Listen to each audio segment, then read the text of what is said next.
As calls for racial equality grow across the country, a Georgia pastor has the ear of President Trump as a senior official in the Justice Department. And he's optimistic that this time around, there will be lasting change.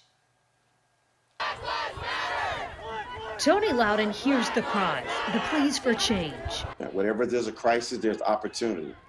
And we must seize this opportunity to make America better. Appointed by President Trump to lead the Interagency Council on Crime Prevention and Improving Reentry, Lowden also serves on the White House Opportunity and Revitalization Council. Never once in my wildest dream that I think that a little boy from North Philadelphia, from the inner city or the hoods of North Philadelphia, that I think I get an opportunity to sit down in the Oval Office and tell the president what I think is best for our communities and best for our nation. It's not only President Trump's ear he has. He is also former President Jimmy Carter's pastor, the first black pastor of Maranatha Baptist Church in Plains, Georgia. Be able to serve two presidents at the same time in my life, both who have opposite political beliefs, but more importantly, I do believe that they both care about our nation, where we are right now with this pandemic, the riots, as well as our economic situation. Lowden was on stage last week when President Trump discussed efforts to build opportunity in minority communities across the country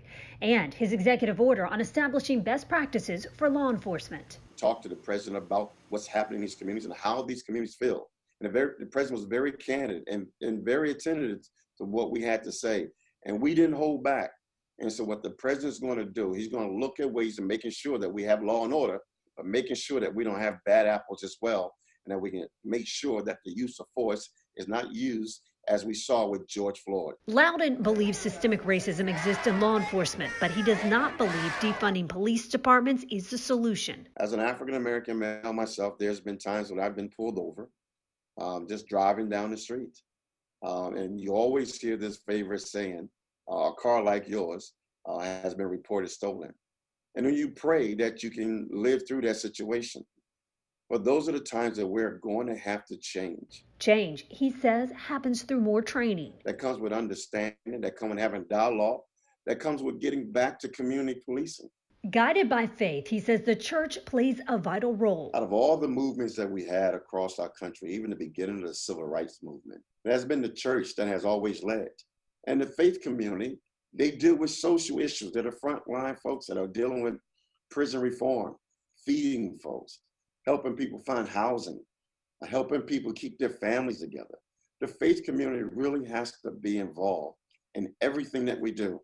This is the time he says we all need to come together, and he's optimistic we're moving in the right direction.